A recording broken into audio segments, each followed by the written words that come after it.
La porción de la palabra de Dios en la que queremos meditar en esta tarde proviene del Salmo 51. Leeré para ustedes en voz alta, hermanos, el Salmo 51 completo.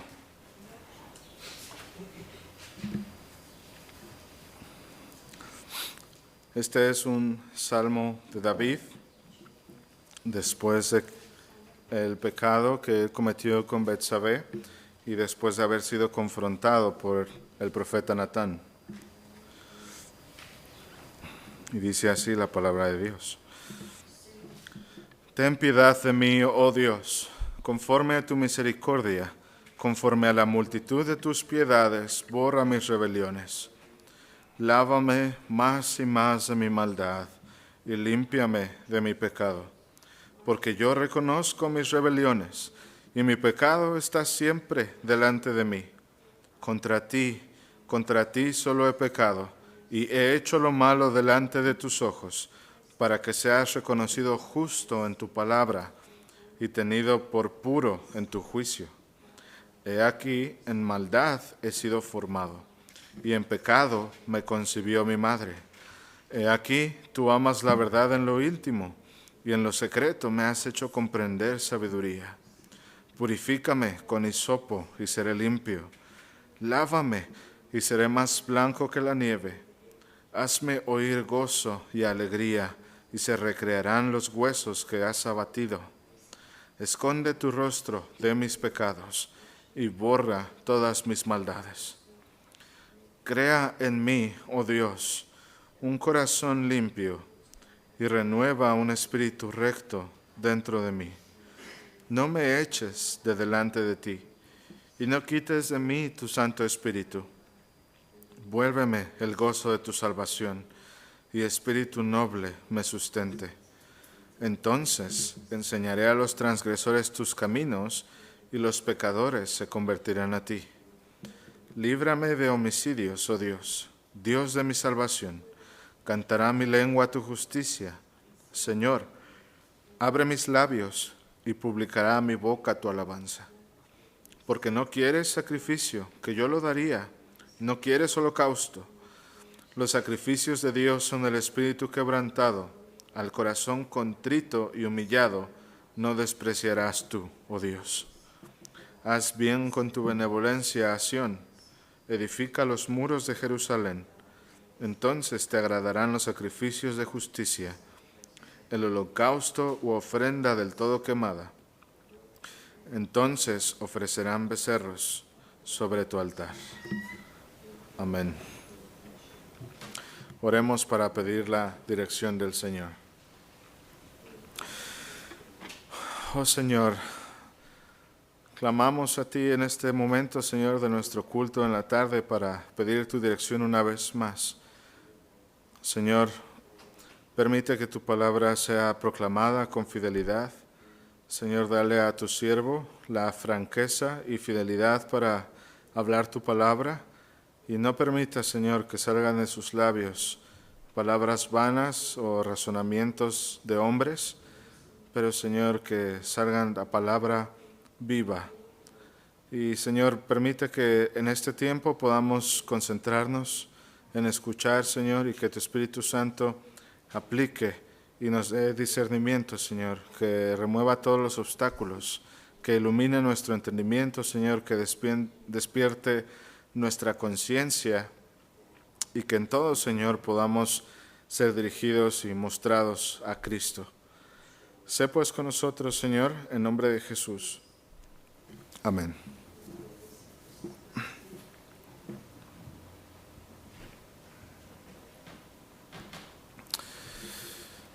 Amados hermanos, lo que tenemos en este salmo es la voz de una persona que ha sido quebrantada.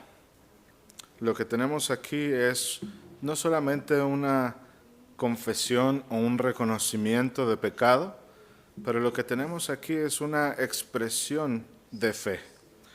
Lo que tenemos aquí es un hombre quebrantado clamando a un Dios misericordioso.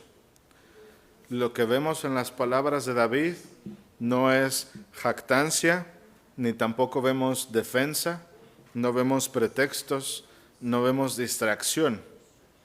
En cambio, lo que vemos es un corazón contrito que está dispuesto a humillarse delante de Dios. Es un corazón que conoce a Dios y que sabe venir a Él. El Salmo 51 es un canto, es una oración de arrepentimiento, pero más que eso, es una ventana hacia la gracia de Dios en el corazón de un creyente que ha pecado. Y todo esto, hermanos, lo tenemos que ver a la luz del contexto. ¿Qué estaba pasando cuando David escribió el Salmo número 51? ¿Quién era David cuando él escribió esto? David no era un joven, David no era inmaduro. En realidad, David ya era el rey de Israel. Él estaba maduro espiritualmente y además era privilegiado. Dios lo había levantado de ser un pastor de ovejas en el campo a sentarse en el trono de todo el reino de Israel. Dios le había dado las promesas del pacto a su siervo David, y David ya había disfrutado de caminar con Dios y de ser testigo de la obra de Dios en su vida en numerosas ocasiones. David había presenciado milagros, David había escrito salmos de adoración, y sin embargo, cuando David estaba en el punto más alto de su poder, siendo rey, siendo un hombre maduro espiritualmente, que conocía a Dios, que había caminado con Él, que había sido transformado por Él, aún así vemos a un David que peca profundamente, a un creyente que cae en tentación y pecado delante de Dios.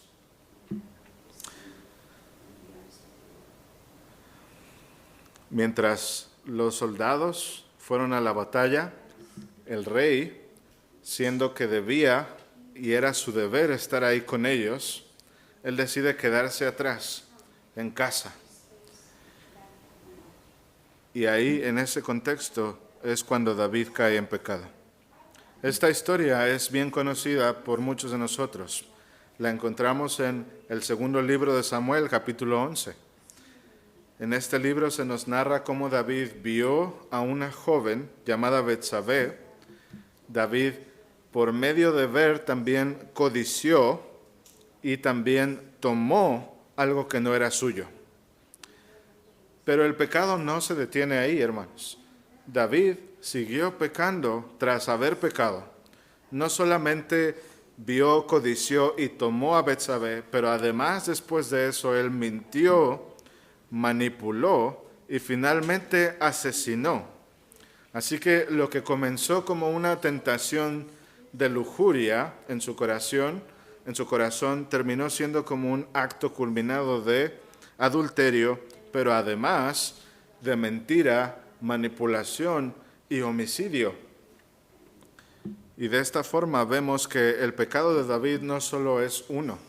No solamente podemos apuntar a algo muy particular que David hizo, sino que el pecado siguió al pecado y al pecado. Y vemos que David entonces no solamente es pecador en un punto, pero pecador en muchos puntos. Y cada uno de estos pecados es escandaloso, es grave. Cometió adulterio con Betsabé y después arregló la muerte de su esposo, Urías, en batalla. ¿Qué podemos ver en esto, hermanos, en este contexto? Se suponía que David debía estar siendo fiel a Dios y estar en el frente de la batalla con sus ejércitos. En lugar de eso, en lugar de obedecer a Dios, él estaba en casa, quizás persiguiendo otras comodidades. Y es en ese contexto donde David, siendo infiel a Dios, no ocupándose de su llamado como rey y de sus obligaciones delante del Señor, que es el contexto perfecto para que el pecado florezca. Y es así, hermanos, no solamente en la vida de David, sino en la vida de todo creyente. Cuando un creyente no está ocupándose de lo que Dios ha dejado para su llamado. Cuando un creyente no está siendo fiel a lo que el Señor demanda de él, ese es el contexto perfecto en donde el pecado florece. Y el pecado engendra más pecado y más pecado, de forma que no hay fin. ¿Y qué es lo que pasa con David después de que peca? David pasa casi un año externamente religioso, ¿verdad? Externamente, aquellos que no se enteraron del pecado de David, puede ser que ellos pensaran que David seguía siendo el mismo. David seguía haciendo las mismas cosas, ellos pensaban que todo estaba bien. Pero internamente, en el corazón de David, él pasó casi un año alejado del Señor. David intentó cubrir su pecado delante de los hombres, pero David jamás pudo cubrir su pecado delante de Dios. David no pudo enmascarar su pecado ni escapar del juicio de Dios. Él escribió en el Salmo 32, mientras callé, se envejecieron mis huesos en mi gemir todo el día.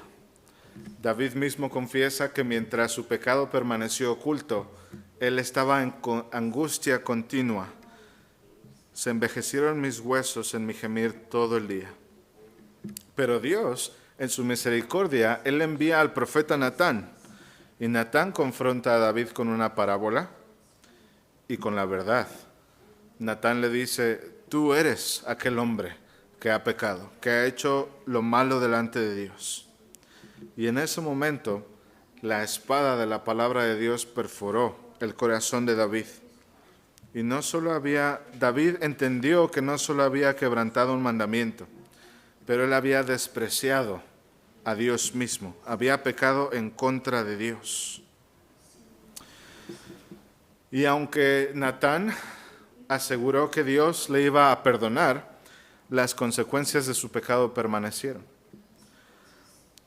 Natán le dijo, también Jehová ha remitido tu pecado, no morirás, mas por cuanto con este asunto hiciste blasfemar a los enemigos de Jehová, el hijo que te ha nacido ciertamente morirá.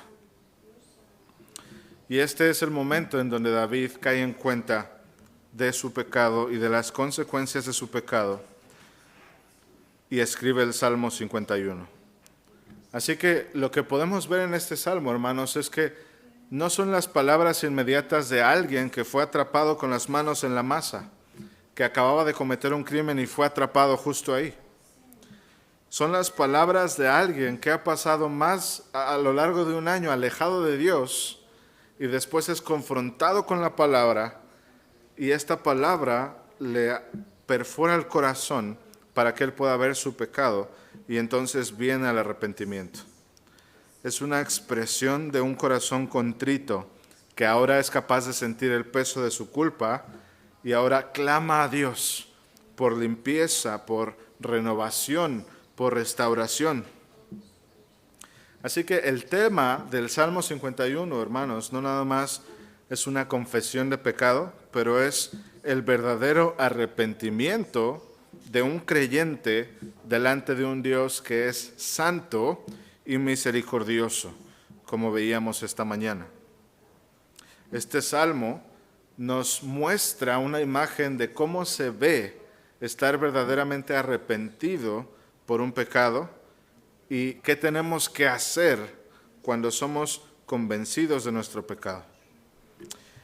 Y como les decía hace un momento, esto no solamente es la historia de David, sino que el Señor lo reveló en su palabra para todos nosotros y es un espejo delante de cada corazón en este lugar.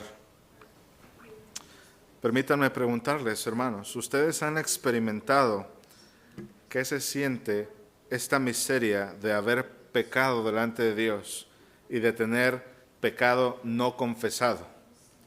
¿Ustedes han experimentado pecar contra Dios y ha tratado de cubrir su iniquidad delante de otros? Y al mismo tiempo sentir una carga en su corazón porque sabe que aunque haya podido esconder sus faltas delante de otros, sabe que no las puede esconder delante de Dios.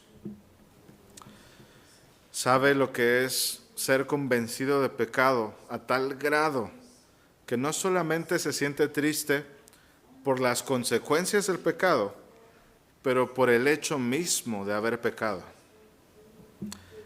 Porque cuando estamos en ese punto, hermanos, es cuando entendemos que lo que lamentamos más no son las consecuencias de nuestro pecado, sino el hecho mismo de haber pecado contra Dios. Porque entendemos que el pecado ha sido una ofensa contra el Dios que ha sido tan bueno con nosotros.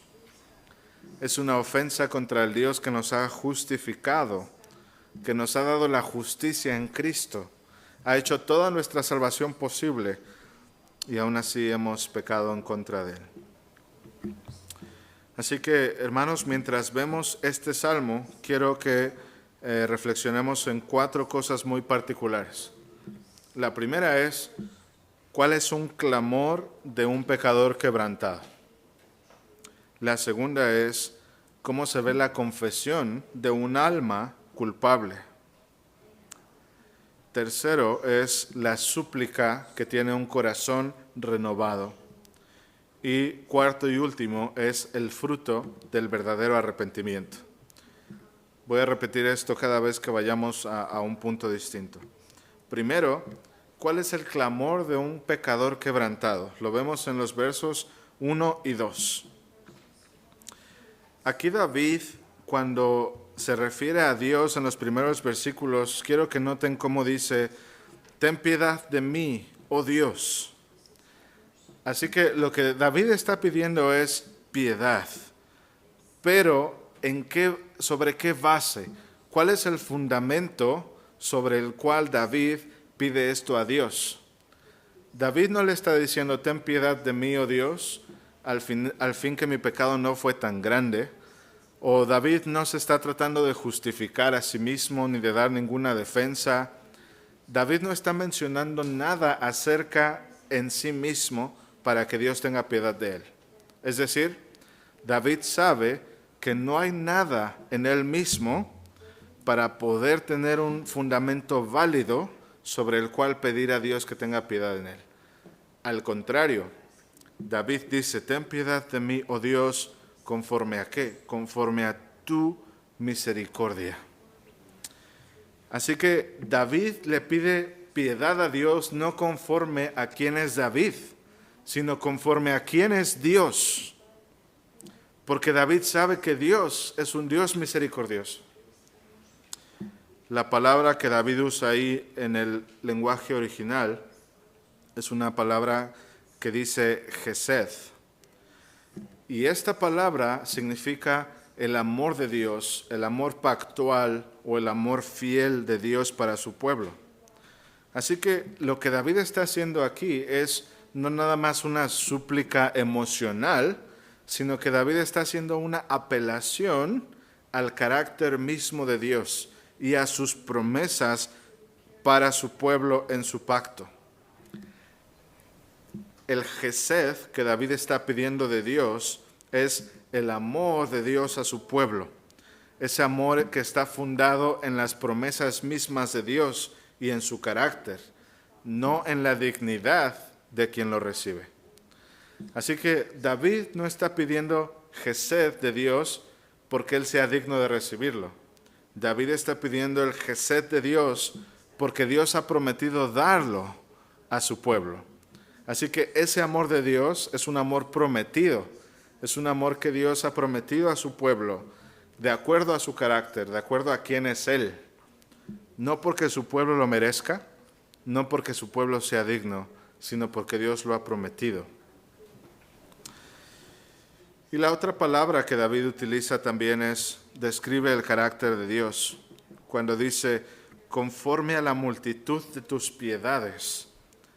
David lo que está haciendo aquí es describiendo a Dios con una compasión que es equiparable como una madre a su hijo. Es una misericordia que es profunda, que es un amor que solamente Dios puede tener por su pueblo. Así que cuando vemos este clamor, hermanos, por piedad, vemos que el pecado de David fue muy grande. No podemos ni siquiera terminar de contar cuántas faltas cometió David en todos sus pecados. Pero aún así, aunque ha pecado, tiene esperanza en que Dios le perdonará y experimentará la piedad de Dios, porque su clamor no está anclado en lo que él hizo, ni tampoco en quién es David, sino que la piedad que David está pidiendo está anclada en quién es Dios y en lo que él ha prometido. Así que David no tiene la necesidad de suplicar con halagos, ni tampoco con negociaciones, sino que en realidad la súplica de David está construida a partir de una dependencia total de la naturaleza misma de Dios. David no está tratando de convencer a Dios o de argumentar con él para que lo perdone. No le está dando razones para perdonarlo. Solamente le está diciendo: Dios, porque tú has prometido este amor, porque tú eres misericordioso, ten piedad de mí. La pregunta es, hermanos, ¿usted conoce a este Dios? ¿Usted conoce al Dios de David, a quien David clama por piedad? No meramente al Dios de justicia, pero también al Dios que es rico en misericordia para todo aquel que acude a Él. Y la pregunta, hermanos, que tenemos que hacernos todos nosotros cuando leemos este salmo es: cuando nosotros pecamos como creyentes, ¿qué hacemos? ¿Huimos de Dios o vamos hacia Él, clamando por piedad, sabiendo que Él es misericordioso y que Él ha prometido su amor inmutable para su pueblo? Eso es lo que hizo David. Por un tiempo quiso alejarse de Él, pero después se dio cuenta que en realidad su única esperanza es volver a Dios y clamar por piedad. Y lo vemos también en el versículo 2, cuando David dice: lávame más y más de mi maldad, límpiame de mi pecado. Así que no solamente David pide por piedad, pero también David pide por un cambio, por una transformación. David pide ser limpiado. No nada más se trata de que Dios nos perdone o que tenga piedad de nosotros. Se trata que Dios transforme lo que somos, que nos lave, que nos limpie.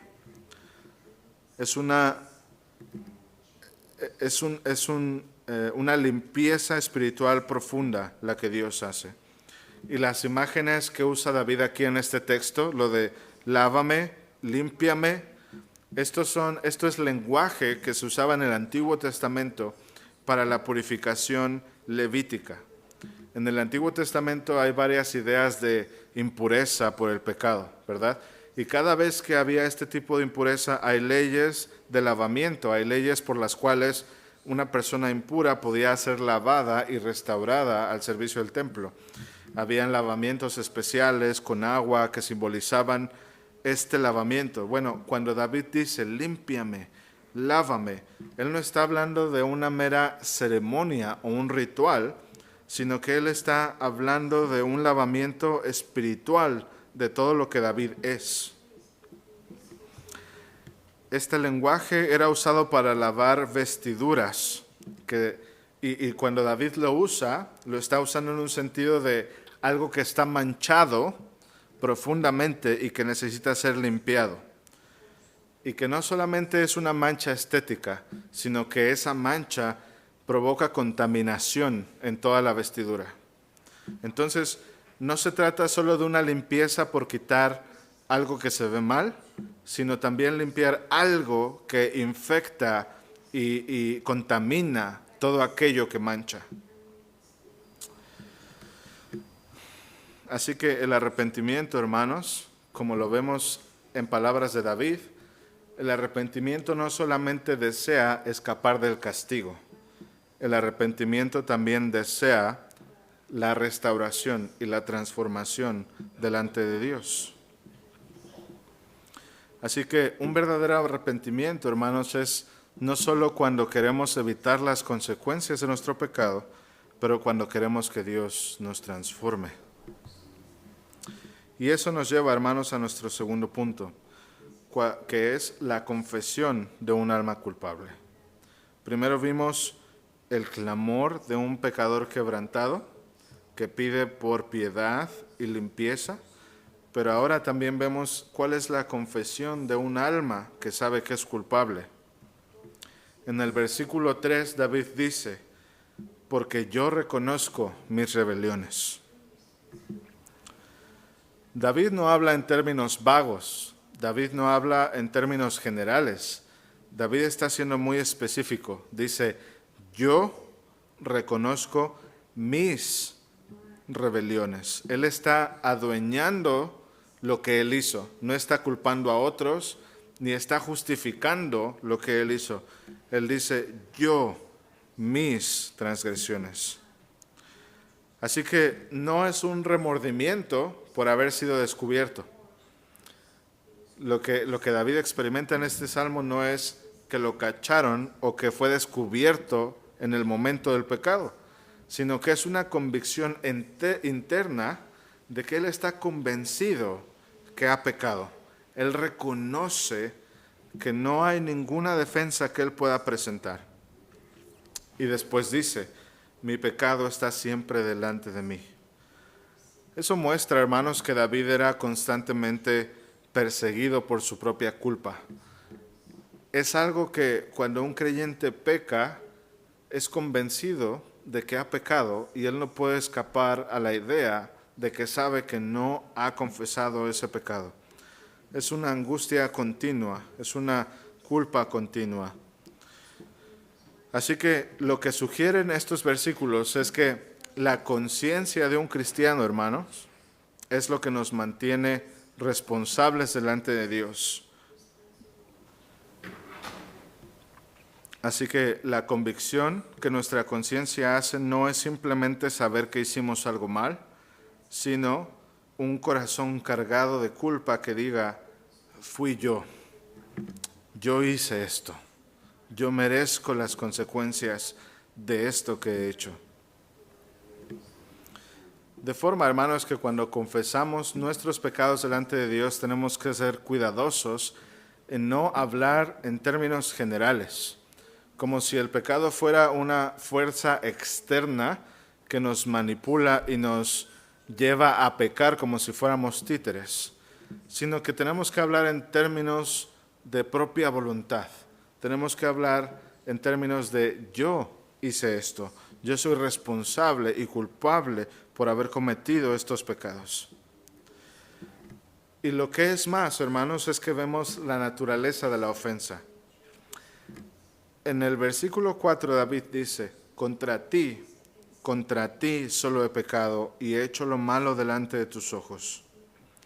Así que cuando vemos estas palabras, hermanos, David no está negando el daño humano que hizo. Es decir, David causó daños a personas. David pecó contra Betsabé, pecó contra Urías, pecó contra su pueblo, contra la gente en su palacio, contra sus ejércitos. Pero David reconoce que más allá de haber pecado contra su prójimo, reconoce que todo pecado en última instancia está dirigido hacia Dios. Es una ofensa directa a Dios. Así que pecar, hermanos, no solamente es romper una regla, pecar es deshonrar a aquel que ha hecho esa regla. Y eso es algo muy importante de entender. El pecado no es pecado solamente por haber roto un mandamiento. El pecado es pecado porque ofende a aquel que hizo ese mandamiento. Deshonramos a Dios cuando pecamos.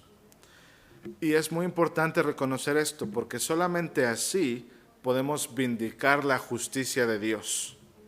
Noten lo que dice David. Él reconoce que ha pecado en contra de él. ¿Para qué?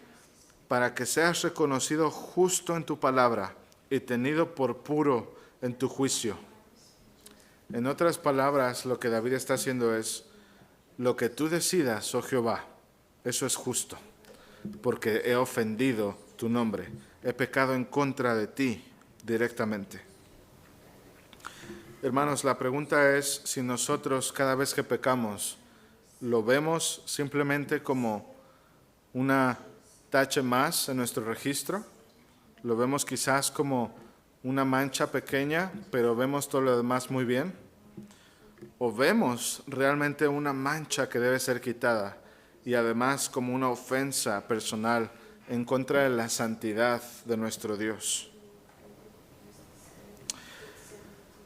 Hermanos, el pecado, valga la redundancia, es muy pecaminoso. Existe la pecaminosidad del pecado, es algo más profundo de lo que normalmente entendemos. David no se queda en términos superficiales. David dice en los versículos 5 y 6, he aquí, en maldad he sido formado, en pecado me concibió mi madre.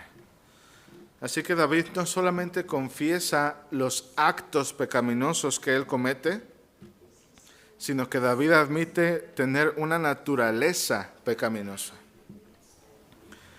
Y es aquí, por ejemplo, relevante lo que decía algunos pastores como R.C. Sproul, que nosotros no somos pecadores al momento en el que cometemos nuestro primer pecado, sino que de hecho nosotros cometemos pecados porque de por sí somos pecadores.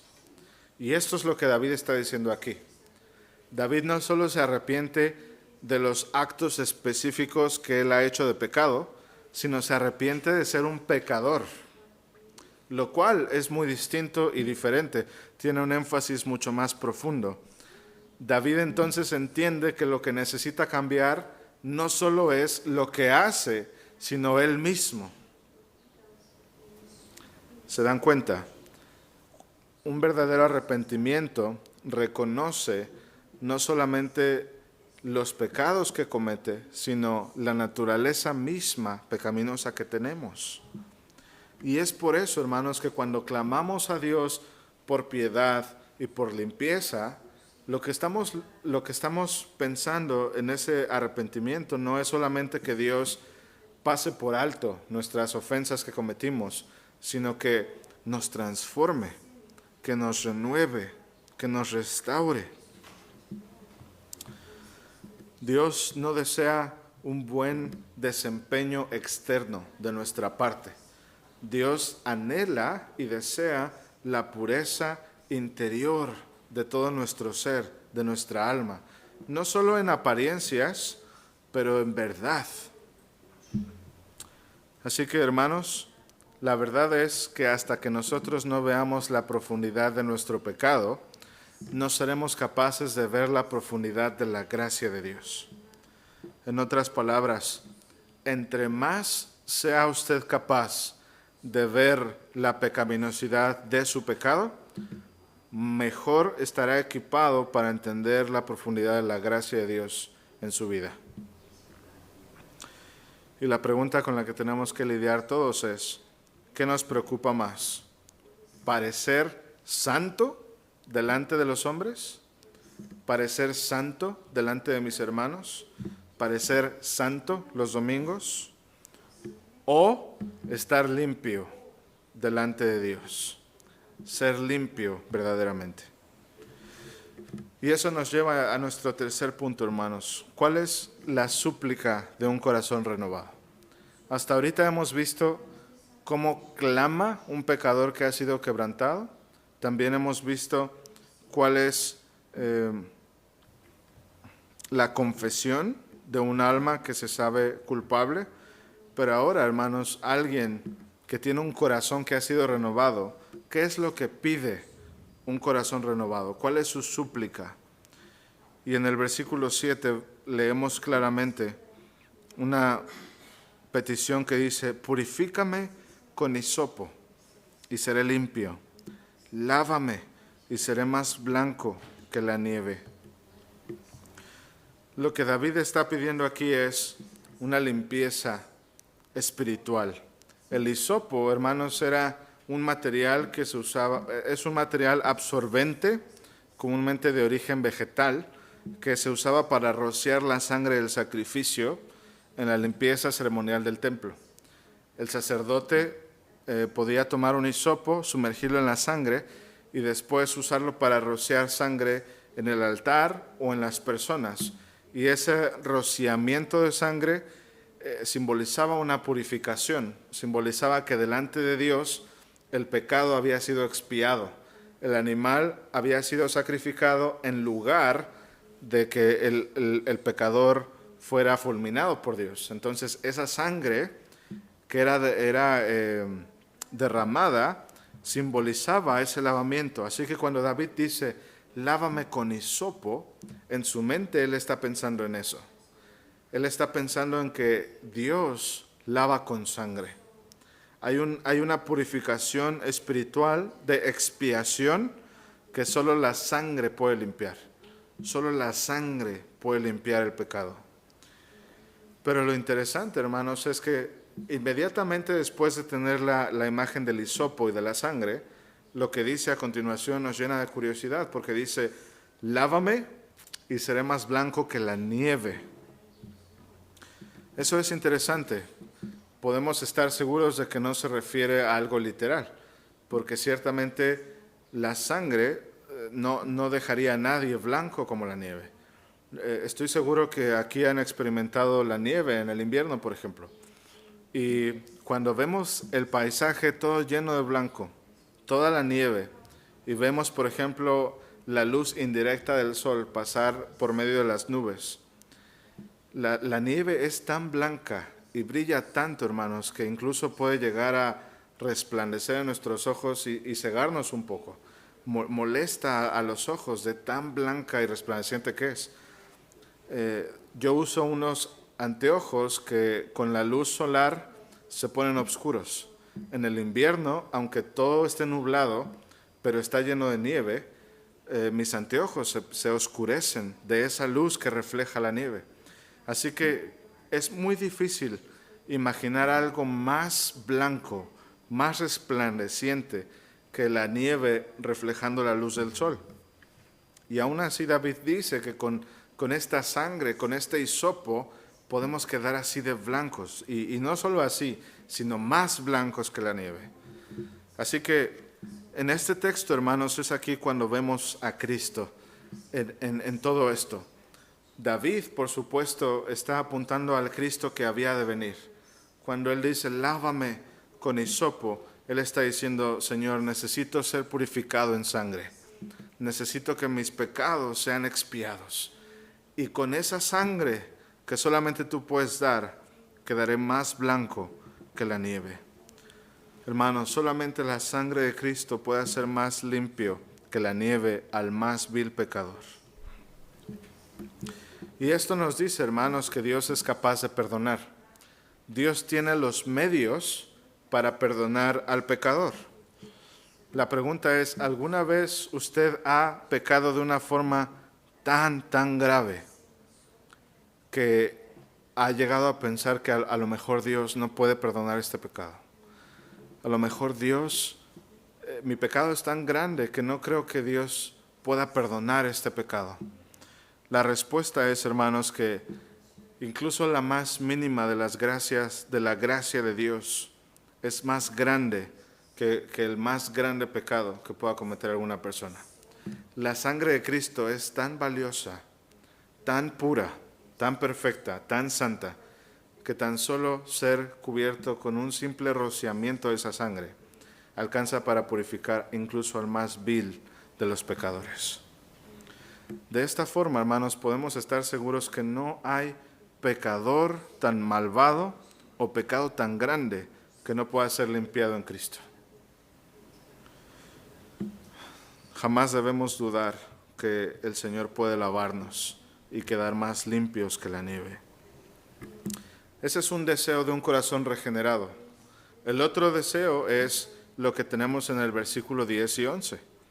David dice, crea en mí, oh Dios, un corazón limpio, renueva un espíritu recto dentro de mí.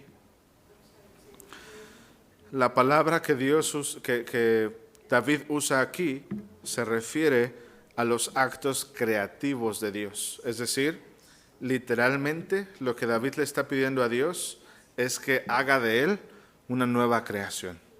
Le está pidiendo ser transformado. Le está pidiendo ser básicamente que lo que David es actualmente en ese momento sea deshecho y que Dios haga un nuevo David. Esa es la profundidad, hermanos, que tiene la petición. Nuevamente, vemos la sinceridad y la profundidad del arrepentimiento, ¿verdad? El arrepentimiento no es superficial, hermanos. El arrepentimiento no es solamente que Dios cambie nuestras obras, es que cambie todo lo que somos, que cree una nueva versión nuestra, completamente nueva. Es interesante, hermanos, porque repetidamente la palabra de Dios muestra este acto de una nueva creación en el creyente. Es lo que Dios hace, por ejemplo, en la regeneración. Dios literalmente cambia lo que somos, nos da nuevos deseos, nos da nuevas motivaciones, nos da nuevos pensamientos y empieza a formar en nosotros cada vez más la mente de Cristo. Nos empieza a transformar de tal forma que empezamos a querer lo que Cristo quiere, empezamos a pensar lo que Cristo piensa y empezamos a ser cada vez más y más como Él, unidos a Él. Y de eso, hermanos, se trata la santificación. En nuestra meditación en la palabra en la mañana veíamos acerca de la justificación. Y vimos que la justificación es un término legal en una corte que declara a alguien que es culpable como justo, ¿verdad? Ahora, esa es una declaración legal. Eso no quiere decir que la persona ha cambiado nada en sí misma. Cuando somos justificados, hermanos, eso es una declaración sobre nosotros, que siendo culpables, Dios nos ve como justos. Pero eso no significa que hemos sido hechos justos, solo que hemos sido declarados justos. Bueno, ahora en la santificación es el proceso por medio del cual aquellos que han sido declarados justos son hechos justos delante de Dios en Cristo Jesús de una forma progresiva, a partir del momento en que nacen de nuevo y hasta que mueran o sean llamados o el Señor regrese. Y esto, hermanos, es lo que está experimentando David, esa santificación progresiva. La santificación, hermanos, tiene altos y bajos. Por eso vemos en el versículo 12 que David dice: vuélveme al gozo de tu salvación, y espíritu noble me sustente. Lo que David está experimentando aquí al haber estado lejos de Dios, hermanos, no significa que David haya perdido su salvación y que esté pidiendo a Dios que se la dé de nuevo. Lo que David está haciendo aquí es que él sabe que tiene una relación con Dios, pero ha pecado y ese pecado lo aleja de Dios. En otras palabras, es un obstáculo para el trabajo de Dios en él para transformarlo más y más a Cristo. Pero aún así Dios usa incluso nuestro pecado para volvernos a Él y entonces nos regresa al gozo de su salvación. Nos hace darnos cuenta de que lejos de Él, hermanos, perdemos el gozo incluso de nuestra propia salvación. David no solamente quiere ser perdonado, David no solamente quiere ser transformado, David quiere regresar al gozo de la comunión que tiene con Dios. Y David quiere ser restaurado al servicio de Dios. Ese es otro deseo de un corazón restaurado. No nada más, hermanos, es evitar consecuencias, ser perdonado, es también ser transformado y además ser regresado a la comunión con Dios. Es anhelar esa relación cercana que tenemos con Dios. Así que el verdadero arrepentimiento, hermanos, lleva a una obediencia gozosa. Pero finalmente, hermanos, para terminar, vemos cuál es el fruto de un verdadero arrepentimiento. Y tenemos aquí tres cosas. Vemos en el versículo 13, por ejemplo, que David tiene una vida de testimonio. Ese es un fruto de un verdadero arrepentimiento.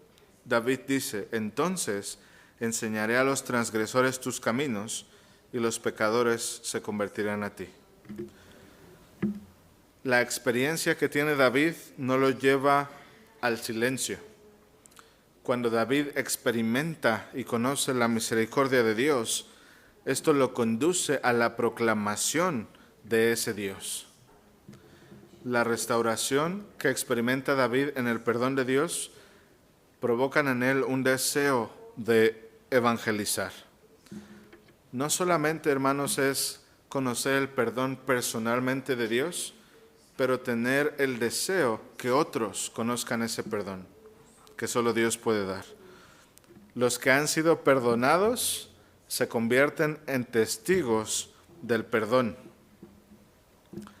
Así como a los que se le perdona una deuda, pueden perdonar deudas de otros, asimismo los que se saben perdonados por Dios no solamente perdonan a otros, pero quieren que los demás experimenten ese perdón. Así que David quiere declarar cuál es ese camino de Dios, el camino de la gracia. Y cuando David dice que otros se conviertan a Dios, implica un volverse, un giro completo de 180 grados. Eso es, a final de cuentas, hermanos, lo que significa la palabra arrepentimiento. La palabra arrepentimiento en el hebreo implica un giro, un volverse. Es ir a una dirección y entonces volverse a la dirección opuesta. Y la palabra arrepentimiento en el Nuevo Testamento significa literalmente un cambio de mente. Entonces el arrepentimiento, hermanos, es transformativo. El arrepentimiento no nada más es superficial, no es apariencia, sino significa un cambio. Significa dejar de ir a donde estabas yendo y regresarte a la dirección correcta. El arrepentimiento es dejar de acudir al pecado, dejar de desear el mundo y empezar a acudir a Cristo y empezar a desear la palabra de Dios y a Dios mismo. El arrepentimiento es, hermanos, es ese cambio de corazón, cambio de motivaciones, cambio de mente. Y es por eso que David entonces dice que al proclamar el perdón de Dios habrá quienes se conviertan a Él. Pero otro fruto, hermanos, del arrepentimiento verdadero es un corazón lleno de adoración. No solamente es un deseo de evangelizar o de hacer conocer el perdón de Dios, pero también es un corazón que está lleno de adoración. En los versículos 14 y 17 dice: líbrame de homicidios, oh Dios, Dios de mi salvación, cantará mi lengua tu justicia. Así que, hermanos, el arrepentimiento y el perdón de Dios no es un final. David no ve el perdón de Dios como un final, sino como un nuevo comienzo. Es aquello que nos habilita otra vez a poder adorar a Dios. El pecado nos aleja de Él, obstaculiza nuestra adoración. Pero al experimentar el perdón que tenemos disponible en Cristo, entonces ahora podemos adorar de nuevo. Nuestra boca, que es detenida por la ley, ahora se abre en alabanza. La culpa cierra nuestros labios y nos deja sin defensa delante de Dios. Pero el perdón de Dios abre nuestros labios nuevamente y hace que salgan de ellos alabanza. David mismo dice: Señor, abre mis labios y publicará mi boca tu alabanza.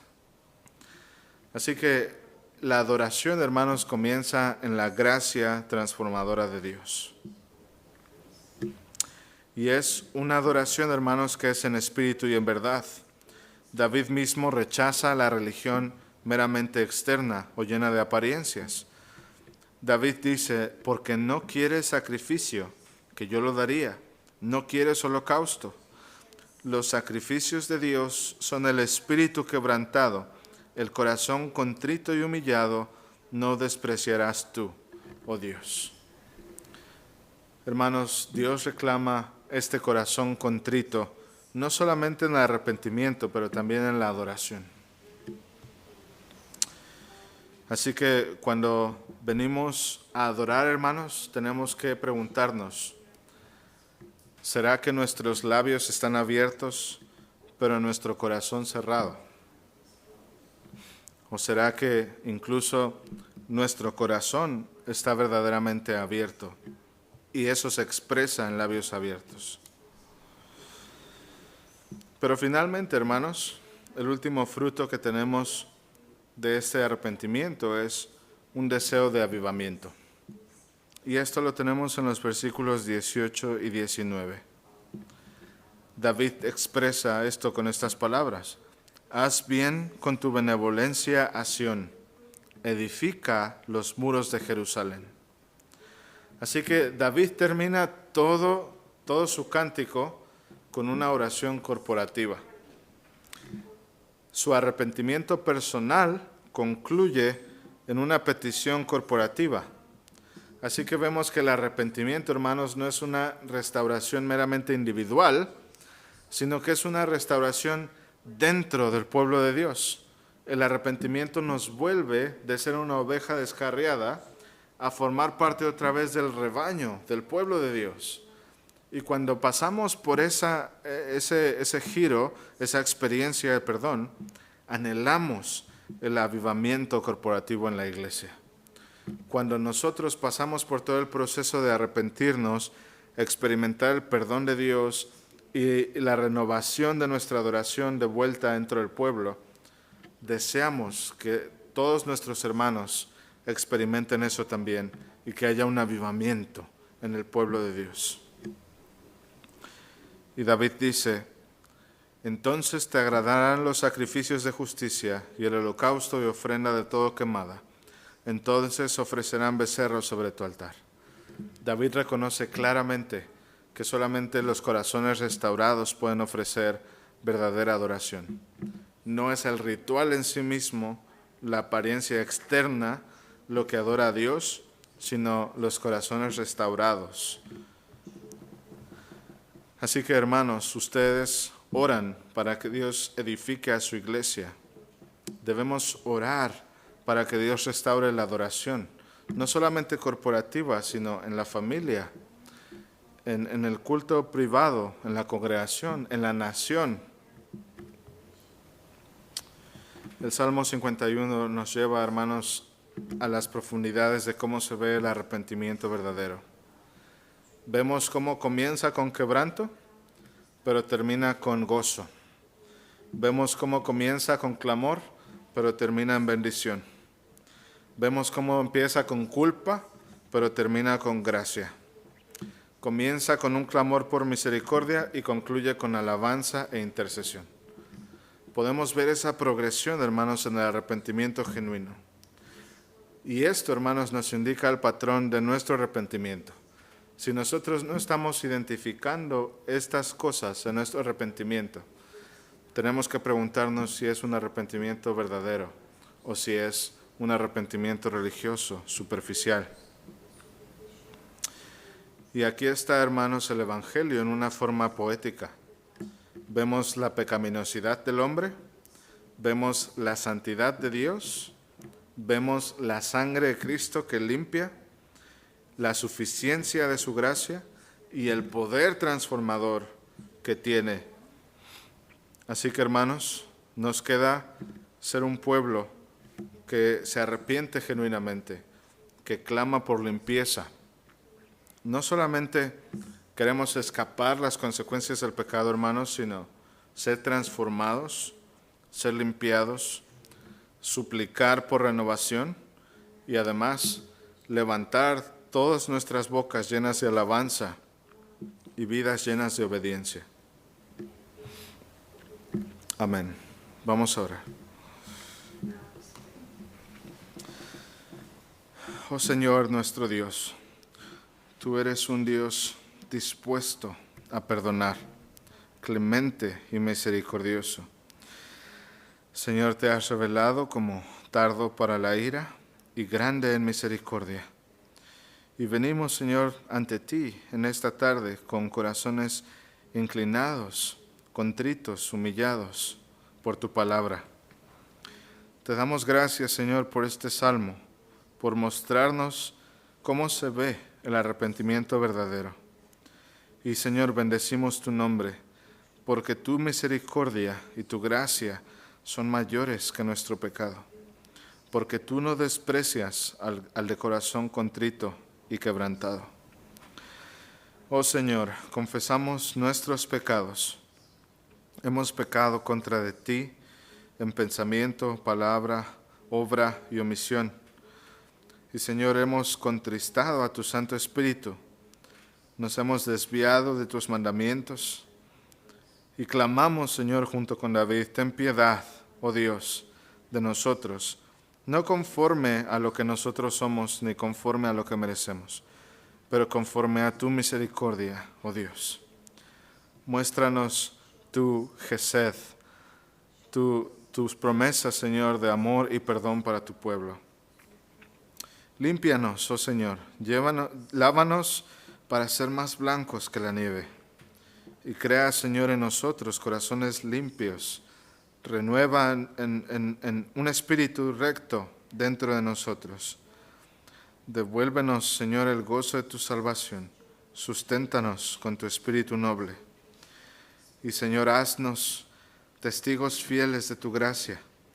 Abre nuestros labios y publicará nuestra boca tu alabanza.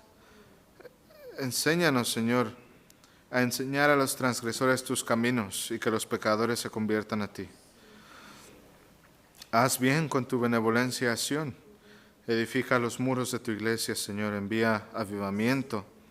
Restaura la adoración verdadera.